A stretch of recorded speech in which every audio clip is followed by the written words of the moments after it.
Hello, my followers and viewers. It's your Pain Train Pipebomb meteorologist, Sean Matrai, on my weather show. Let me start by discussing now. Before we get into any of the weather, I'm sure that you guys have all seen the tremendous amounts of rain that have gone on today. If you are in the general area of the eastern seaboard, I'll discuss what's drawn all that rain. And the fact that we're about to get more rain tomorrow. I know a lot of you are going to bat me over the head with this.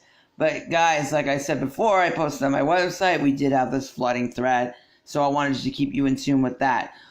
Some areas of New Jersey have gotten several inches of rain. I've seen pictures come in from some of my viewers and all over the place and from the National Weather Service. It's it's been such an interesting, such a craziness of what's gone on over there.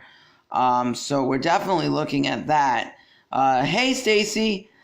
So we're definitely looking at that. New Jersey. Stacy, how much rain have you gotten today?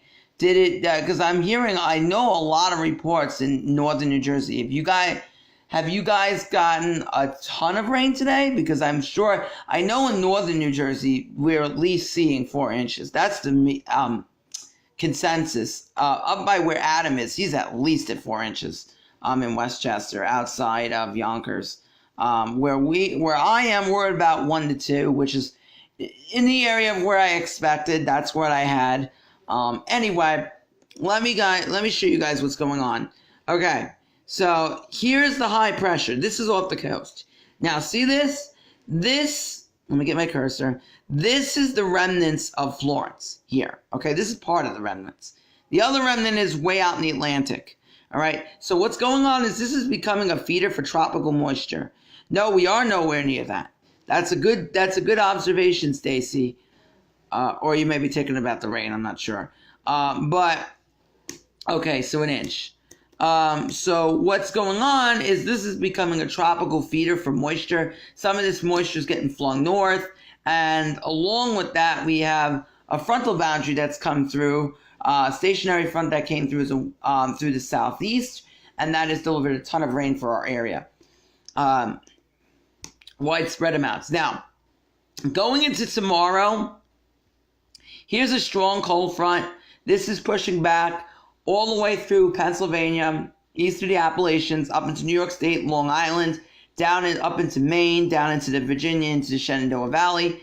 This is going to pass our area tomorrow night into tomorrow evening, starting at around 6, 7 o'clock, all the way through 1 a.m. on 1 a.m. on Friday. Ricky, I know, big bro, you are going to kill me. But there is going to be some nasty weather before and around the Pain Train show, okay? So there could be some nasty thunderstorms going on through that period of time. So you're going to want to make sure that you, and I know Karasu's watching, Karasu, Jimmy, all you guys are down in the basement around that time, because I don't want you guys caught up in some of these storms if they get violent. The indication of now, what I think is they'll weaken before they get to the coast. New York City is kind of dicey, though. In Nassau County, you could still get a strong thunderstorm around there. Upstate New York, there could be a few isolated supercells. But mostly down by us, we're going to get probably a few strong thunderstorms late tomorrow afternoon, so after 6 o'clock. And then running all the way through 1 a.m., I would say, is the threat tomorrow. And that goes for you too, Stacy. Anyway, let me pull up something. Let me pull up the 700 millibar winds, because this is generally something we use for guidance in this. All right, so you can kind of see we do have some stronger upper-level winds in New York State, well over 50 knots. So that's going to be indicative of supercell thunderstorms. Down by us, we have winds stating about 30 knots. That's indicative enough for strong to severe thunderstorms. Again, none of this is, right now, we don't have too much of a vertical flow, but again, the winds, again, being on the divergent side, that's something we have to watch out for. CAPE values, which is convective available potential energy, which tells us how unstable the year is enough for instability, for at least some moderate instability to drive these severe storms. Also want to pull up the upper dynamics at 500. All right, and you can kind of see mid-level flow is going to be substantial.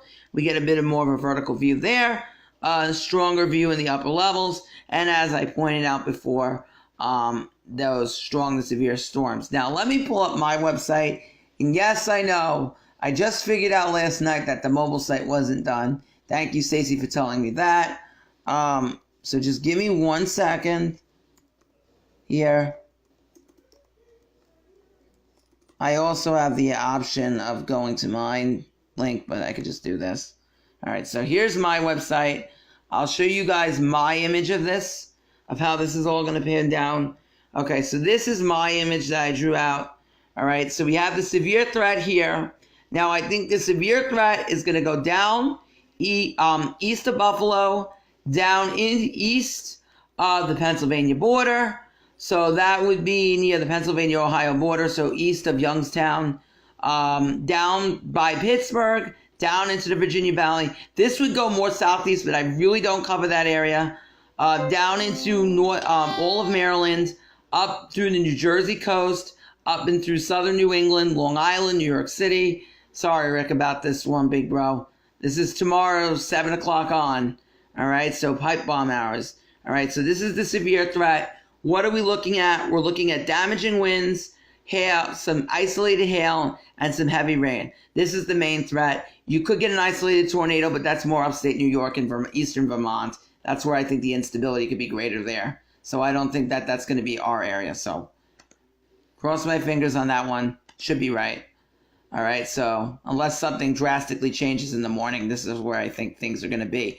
Anyway, going through the east throughout the week, after we get past all that conglomerate, there is a little bit of a coastal low, so we might be a bit cloudy on Friday. High pressure trends to settle in. So I think on Thursday, into Thursday afternoon, I mean, not Thursday, tomorrow's Wednesday. Tomorrow's Wednesday, okay. So tomorrow we're going to deal with the showers and storms, so Thursday you'll be fine. Never mind what I just said. Thursday you'll be fine. Thinking tomorrow's Thursday. Tomorrow we're dealing with the showers and storms. So Thursday, there will be a mix of sun and clouds. I think that with the front door to our south will be more cloudy than sunny. But I think on Thursday, guys, I think for the pipe bomb, you'll be fine. I think that there could be an isolated shower or two. After that, I think much better weather will move into our area. After we get through Thursday and get through that cloudy mess and the thunderstorms tomorrow and the rain tonight, high pressure will move into our area. And we will be dealing with, let me bring up the temperatures. We will bringing up the temperatures here. Much nicer weather. A high of only 70 on Friday. The lows drop down into the 60s. As you go into the weekend, it's much of the same. We stay around 70, 68. Again, these can alter 1 or 2 degrees, so I don't look at this and say, oh, this is definitive. Don't do that. Some heat could return next week, but looking into the weekend, that's what I'm seeing. That's what I'm going to go through. I'm running this through Sunday because once you get into next week, believe it or not, there's a typhoon in Eastern Asia that might affect this weather pattern. So I don't want to go into next week's weather pattern. And you're probably saying, well, how does that get over here? Well, sometimes we get a typhoon that kind of spins itself around and then goes into Canada and then creates troughs and ridges in our area. It does a multitude of things, which is why I don't want to focus on that. We don't know the exact path of that. So we're going to leave that at that. All right, so that's the Eastern forecast. So again, quick rundown through the weekend. Wednesday, I think we're going to have thunderstorms. Some may be severe, mainly to the west of us, although we could get a severe one. Definitely a strong one with heavy rain and maybe some gusty winds starting from 6 o'clock on that evening. All right, maybe a few of them. It's not out of the question to get more than one. All right, so Thursday, I think we'll have a mix of sun and clouds. I think we'll keep the high a little bit cooler than average, probably somewhere in the 70s. And I think that what we will have is maybe a shower could pop up, but otherwise the weather's not bad. A little bit to our south where Stacy is, down Tom's River into Pennsylvania, that's where you may have a widespread scattered showers and maybe a few showers there. On Friday, I think that the weather is nicer. I think Friday through the weekend, we're going to run the high of 70, a low in the low 60s. And I think that we will be mostly sunny through the weekend. I don't think we have to worry about any weather systems through then. Then next week is a completely different story because I'm trying to look at the Pacific on that. On the tropics, right now, I don't think we have anything to worry about. There's Leslie spinning out. I'm sure you've heard of her. Don't worry about her. She's a complete mess. The models have no idea where she's going, and I honestly don't. But she's going to just spin out there, most likely for days. She's not going to affect us, so don't worry about that. Further south, Kirk is broken off, and I expect it to completely break off as we approach strong wind shear entering the Gulf of Mexico.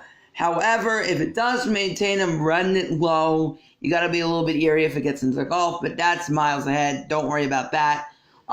Florence's remnant low, which is off the coast, which is helping deliver us the rain that we got tonight and the rain that we will get tomorrow, will be coming up and out really quickly. Might get merged in with that cold front, which will create heavier downpours. But other than that, that's out and gone. All right, so that's really the things that we focused on the tropical outlook. The thing in the Pacific, don't worry about that yet. That's not going to hit us directly. That would just be something that would change your weather patterns up a bit. It's also shown to split the trough, which is a totally different mechanism altogether, which I'm not going to get involved with. All right, so anyway, that's the tropical outlook. Now we focus our attention on the west. Hey, Fior, what's up? Focusing our attention on the west. So we're looking at Nick's area, Derek's area, Alex's area, Kimberly's area, Bear's, Tripp's, and Sheena's. All right. So this is for everybody in the west now. Okay. So now looking at the western forecast right now, you guys, like I said you guys would be dry, and you're dry. All right, Derek, you're still dry all the way through Thursday. The thing that may mess up your pattern is that typhoon out in the west. We'll have to see how that impacts, because depending on where it dives down, could lead to a strong trough in the west and can actually lead to heavy rain in Northern California. That is completely normal for when you get a storm system like that. Anyway, high pressure diving down. Front is way off to your east. So right now, you could get a little bit of a surface low pressure, but again, I don't think that's affecting the weather too much. Trip, you're still raining in northern Montana. I think that's going to be common, maybe through the weekend. You're going to have these little storm systems start to dive down as the jet gets a little bit more active. Now for Derek, I will be watching this Pacific storm that wants to come north during the week into next week, along with that typhoon down there. So for the Pacific, the one thing we're going to have to watch going into next week is this Pacific storm out here. And this could affect Derek's forecast. I don't technically say many things could affect them as far as getting flooding rains. But every once in a while, you can get flooding rains in Arizona. And this is because you have monsoonal changes down there, the change in the winds. And what can happen is you can get flooding rains from any tropical system. And look at what the model shows here. Hello, Shauna. On next week. So this is something I'm going to have to look into. Derek, I'm going to look into this tropical system for you. I promise. But we are going to watch this going into next week. For Derek, okay, this could be a problem in that area. So we will be watching that this weekend. All right? So we got to watch that this weekend for sure for Derek. All right? And going into next week, because he can have downpours next week if any of this comes to fruition. But of course, a week out, tropical systems are never relied upon on the models. Trust me, week out from Florence, they went everywhere. They had tracks going here, tracks going out to sea. Even some taking it down to Florida, which never happened, went right into North Carolina. Can't rely completely on computer models for forecasting. All right, so a quick run through. I think you're dry through the weekend, Derek. I think you're dry through the weekend. Same goes for Alex. I'm watching a trough come down. Maybe by early next week, you're getting rain, Alex. Derek, I am watching that tropical system to the south, seeing maybe that affects your Arizona area. So you're definitely going to want to watch this. I'm going to tag you in this because something could happen in your area going into next week, and I will keep an eye on that. Trust me, Derek. I keep a strong eye, as you know. All right? Trip, it's going to start getting active for you late in the week into the weekend. Northern California, again, we're watching that typhoon, seeing how that plays out. So western weather may get a lot more active in the coming weeks. And that goes for Bear too. This weekend, that low that could dive down south. All right, so that's it for the forecast. 10:30 tonight, Arch Rivals, presented by the Pain Train Pipebomb and the Derek Relaford Show, produced by Derek Relaford. So you'll have my bros watching, Ricky, and my bro Alex. They will be doing that show. I don't know if they're accepting calls. I don't know what's going on there. They will tell you that. So definitely tune in for that. We had a great show last week. We had over 2K views, which is fantastic. So keep sharing that support. Share this video. Like, comment, subscribe. Well, you can't really subscribe to this, but like, comment, and subscribe to the Pain Train Pipebomb. Share this video to any of your friends and family. And I will keep post a link to my website on my page. So you guys can go all on my website and look at that. Also, Pain Train Pipebomb, Thursday night, 7:30. For our first show at 9 o'clock. We may run late due to technical difficulties and a little bit late, so don't shoot us. Definitely watch that show. Share, like, and comment. Guys, thank you guys for watching. Pain Train Pipebomb meteorologist signing out.